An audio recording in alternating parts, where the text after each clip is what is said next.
Hi, it's Kevin Lobates here, and a second episode on the IPFS. And the reason why I'm talking about the interplanetary file system is that it's become quite significant because of non-fungible tokens. The idea there is that a non-fungible token that's minted on a blockchain has a reference to a metadata file that is not stored on the chain in most cases. And the best place to store it is on a decentralized file system.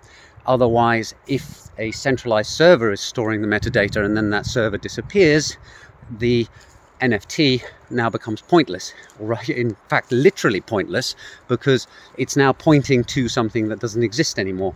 But if you put an IPFS file pointer in your NFT, then even if the particular gateway that you're using ceases to exist, for example, the company behind it goes bankrupt, the fact is that you can then still retrieve the file from other IPFS gateways. And in the previous video, I was talking about how it would be nice if browsers allowed you to set which is your favorite gateway, and you use this IPFS : notation rather than having to specify an HTTP web server that may or may not exist in the future.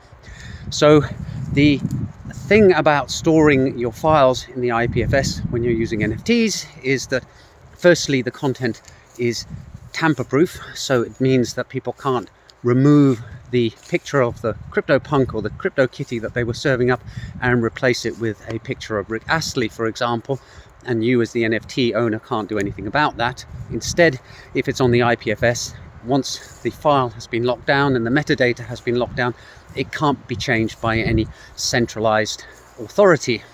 And as a result, you know that your NFT is going to point to the right metadata and the right image for as long as the blockchain exists and as long as people are hosting files on the IPFS.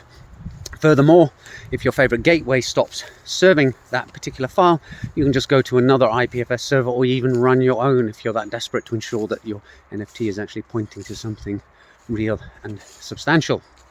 So that's the reason why the IPFS has become more important over time. It turns out that art NFTs have been one of the most popular use cases for the IPFS. Certainly, it's probably where all the money is rolling in from. That's today's observation about the state of the blockchain world, NFTs and the IPFS. I hope you found it interesting, and I'll see you in the next episode soon. Bye for now.